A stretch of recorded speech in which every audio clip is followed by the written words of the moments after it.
नहीं, देखिए वर्जिश-वर्जिश कुछ नहीं है, वहाँ केवल एक ही चीज़ सिखाई जाती है और वो है ब्रेन वॉशिंग। लेकिन जिस तरह से आरएसएस के लोगों की गतिविधियाँ पाई जा रही हैं, मुझे लगता है कि भविष्य में जब भी सत्ता में कांग्रेस आएगी, सख्त से सख्त कदम उठेगा। बंच ऑफ थॉट्स में अगर पढ़ें तो उनकी पूरी विचारधारा सामने आ जाती है। महिलाओं के, दलितों के प्रति क्या विचार हैं उनके, घोर विरोधी हैं। लेकिन दुर्भाग्य है कि उन संस्थान जो आज तक कहीं पर रजिस्टर्ड नहीं है, देश के प्रधानमंत्री लाल किले की प्राचीर से झूठ बोलते हैं। वो कहते हैं कि एनजीओ है। अरे भाई एनजीओ है तो उसका रजिस्ट्रेशन होगा ना। अगर हिंदुत्व और हिंदू धर्म और सनातन का जिस तरह से चोला पहनकर एक राजनीतिक संगठन की मदद की जाती है सत्ता को हथियाने में और फिर सत्ता में भ्रष्टाचार को फैलाने में, वो सबसे बड़ा अगर कोई संगठन है इसके पीछे तो वो आरएसएस है।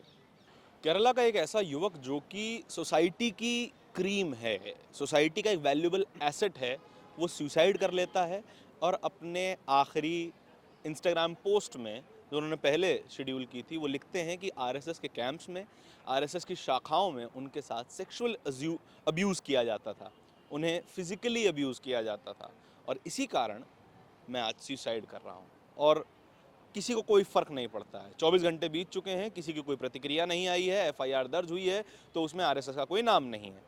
डेथ डिक्लेरेशन को भी लगभग सिरे से नकार दिया गया है। इसी विषय में बात करने के लिए हमारे साथ कांग्रेस के प्रवक्ता आलोक शर्मा जी हैं। आलोक जी, एकदम इग्नोरेंस दिखाई जा रही है। एक युवक जो कि वैल्यूएबल एसेट है, मैं बार बार यही कह रहा हूँ कि वो समाज के लिए ज़रूरी व्यक्ति था, उसने सुसाइड कर लिया और किसी को कोई फ़र्क नहीं है। देखिए मुझे लगता है कि हर व्यक्ति समाज के लिए इम्पोर्टेंट होता है, वैल्यूएबल एसेट होता है। और जिस तरह से ये पूरा प्रकरण सामने आया है, ये बहुत ही ज़्यादा दुर्भाग्यपूर्ण है। जिस तरह से आरएसएस के ऊपर सेक्सुअल असॉल्ट के उन्होंने सीधे-सीधे आरोप लगाए हैं, जिस तरह से बार-बार कहा गया है कि किस तरह से उसके साथ जो भी घटनाएँ हुई और उसने पूरा अपना एक ट्रेल उसमें दिया है कि क्या-क्या उसके साथ रहा है।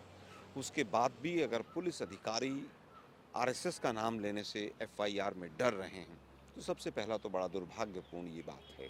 जी। दूसरा ये है कि कम्युनिस्टों की सरकार है जो अपने आप को कहते हैं कि हम राइट विंग के और मोदी जी के अगेंस्ट हम अपनी एक प्रतिक्रिया देते हैं। तो मैं समझता हूँ कि ये पूरी तरह से लेफ्ट का भी एक एक्सपोज़र है कि भई वो लोग भी पूरी तरह से इस तरह की घटनाओं पर काम ढंग से नहीं करना चाहते हैं। इस तरह की तमाम घटनाएँ हो रही हैं।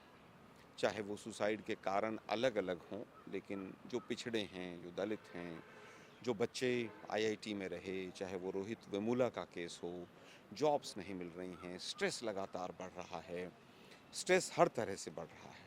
और इस स्ट्रेस को बढ़ाने के पीछे कहीं न कहीं एक सबसे बड़ी जो चीज़ है, वो है आरएसएस की विचारधारा। वो किसी न किसी रूप में उस स्ट्रेस को बढ़ाने के लिए कहीं न कहीं ज़िम्मेदार है। चाहे वो पेपर लीक हो, चाहे वो नीट का एग्ज़ाम हो, चाहे यूपीएससी हो, एसएससी हो, चाहे एनटीए हो, कहीं पर भी देख लीजिए। चाहे वो बुलडोज़र के द्वारा सुप्रीम कोर्ट के आदेशों की धज्जियाँ उड़ाना हो, तो जो समाज के अंदर टेंशन बढ़ाने का काम करता है, वो सबसे ज़्यादा अगर उसमें किसी का हाथ है, तो वो आरएसएस है। यही वो संगठन है जो पिछले दिनों अपने 100 साल पूरे होने पे जश्न मना रहा था, सरकार भी उस जश्न में शामिल थी, टिकट निकाला जा रहा है, डाक टिकट, और महिमा मंडन किया जा रहा है। उसी के तुरंत बाद इतनी बड़ी घटना आती है, वो व्यक्ति ये भी लिख रहा है कि 4 साल का था मैं जब से सेक्सुअल अब्यूज़ चलता आ रहा है और 22 साल बाद सॉल्यूशन उन्हें ये लगा कि सुसाइड कर लिया जाए। दो अलग-अलग चीज़ें इक्वली ऑपोजिट कैसे एग्जिस्ट कर सकती हैं? देखिए, अगर इस तरह की घटना लगातार हो रही थी, तो उस बच्चे को भी चाहिए था कि वो पुलिस को पहले ही अप्रोच करता।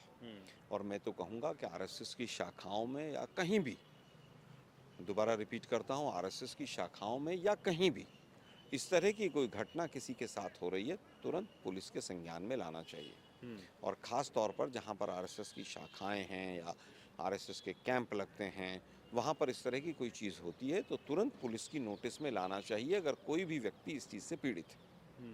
लेकिन जो ये संगठन तो खुद को संस्कारी बताता है, देखिए, हिंदू संस्कृति को मुझे लगता है, संभालने वाला, देखिए, माँ बाप तो पिघल जाते हैं ना इन मुझे बातों पे। लगता है अ, अगर हिंदुत्व और हिंदू धर्म और सनातन का जिस तरह से चोला पहनकर एक राजनीतिक संगठन की मदद की जाती है सत्ता को हथियाने में और फिर सत्ता में भ्रष्टाचार को फैलाने में, वो सबसे बड़ा अगर कोई संगठन है इसके पीछे तो वो आरएसएस है। आप टिकट निकालिए, आप सिक्का निकालिए, लेकिन पहला सबसे बड़ा सवाल है कि जो संस्थान हम्म, आज तक 100 साल में अपना रजिस्ट्रेशन नहीं करा पाया, हम्म, उस संस्थान की क्या क्रेडिबिलिटी है?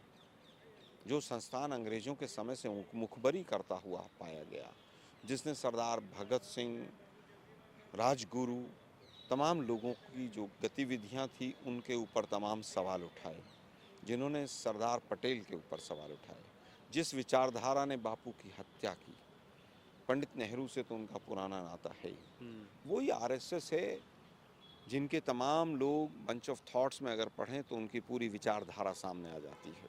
महिलाओं के, दलितों के प्रति क्या विचार हैं उनके, घोर विरोधी हैं। लेकिन दुर्भाग्य है कि उन संस्थान जो आज तक कहीं पर रजिस्टर्ड नहीं है, देश के प्रधानमंत्री लाल किले की प्राचीर से झूठ बोलते हैं। वो कहते हैं कि एनजीओ है। अरे भाई एनजीओ है तो उसका रजिस्ट्रेशन होगा ना, या तो सोसाइटी होगी, ट्रस्ट होगी, सेक्शन 8 कंपनी होगी, एनजीओ तो यही होती हैं। जी। कहीं पर रजिस्ट्रेशन नहीं, कहीं बैंक अकाउंट नहीं है। लेकिन फिर भी सैकड़ों करोड़ का महल खड़ा कर लिया आरएसएस ने। पैसा कहाँ से आता है? कौन देता है पैसा? इतना प्रचार प्रसार आरएसएस करती है, ये पैसा कहाँ से आता है? ये लेकिन सर सीधा सीधा भ्रष्टाचार जो बीजेपी का है, वहीं से कहीं ना कहीं फंडिंग होती है।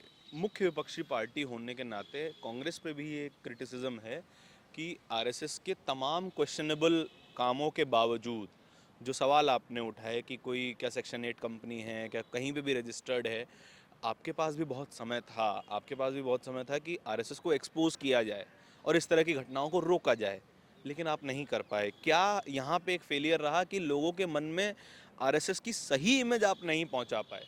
देखिए उनका सूचना तंत्र, उनका प्रचार तंत्र बहुत स्ट्रांग है। हम जी। जब भी पावर में होते हैं तो हम हमेशा गवर्नेंस पे ध्यान देते हैं। हाँ। हम सोचते हैं जनता के लिए हम क्या कर दें, लेकिन कैसे। आरएसएस तो डेंजरस संस्था है ना?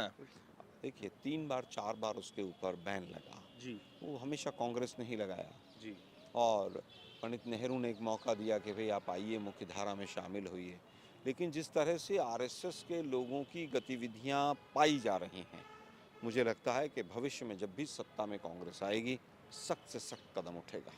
मतलब क्लियर मैसेज है कि आरएसएस बैन भी की जा सकती है। क्लियर मैसेज है, कोई जो भी आज कदम। एकदम टेफ्लॉन कोटिंग है, अनटचेबल, मतलब जिसको कोई छू नहीं सकता मैं है फिलहाल। समझता हूँ कि उससे कमज़ोर कोई संस्थान नहीं है, उससे कोई झूठी संस्थान नहीं है, उससे ज़्यादा कोई मतलबी संस्थान नहीं है। आरएसएस से ज़्यादा कोई भी, मैं समझूंगा कि जो समाज के खिलाफ, समाज को विभाजन पैदा करने का काम करती हो, उससे बड़ी कोई संस्था नहीं है। और पावर आएगी तो as per rule of law जो भी सख्त से सख्त कार्रवाई उनकी गतिविधियों पर होगी वो की जाएगी। अच्छा, उन माँ-बाप पे क्या कहेंगे? उन माँ-बापों को क्या मैसेज देंगे कि जो बड़े भरोसे से अपने बच्चों को शाखा में भेजते हैं कि संस्कार सीखेंगे, थोड़ा वर्जिश करेंगे, कुछ बेहतर इंसान बनेंगे? नहीं देखिए, वर्जिश वर्जिश कुछ नहीं है वहाँ, केवल हाँ। एक ही चीज़ सिखाई जाती है और वो है ब्रेन वॉशिंग। ब्रेन वॉश करते हैं वो लोग और एक कम आयु से ब्रेन वॉश करना शुरू करते हैं। किस तरह से बीजेपी की तरफ इंक्लाइन किया जाए, किस तरह से दूसरे धर्मों, दूसरी जातियों, दूसरे वर्ग के प्रति किस तरह से द्वेष पैदा किया जाए, वही केवल वहाँ पर ट्रेनिंग है। मैं तो कहना चाहूँगा कि जो भी माँ-बाप अपने बच्चों को वहाँ पर भेज रहे हैं, वो नज़र ज़रूर रखें, चेक ज़रूर रखें, अपने बच्चों से पूछें क्या सिखाया जा रहा है वहाँ पर। अगर वो संविधान के खिलाफ है या संविधान सम्मत नहीं है, तो ज़रूर अपने बच्चों पर चेक रखें। बहुत-बहुत शुक्रिया। कैमरे के पीछे मेरे साथी तौहीद के साथ मैं धारण, बहुत-बहुत शुक्रिया।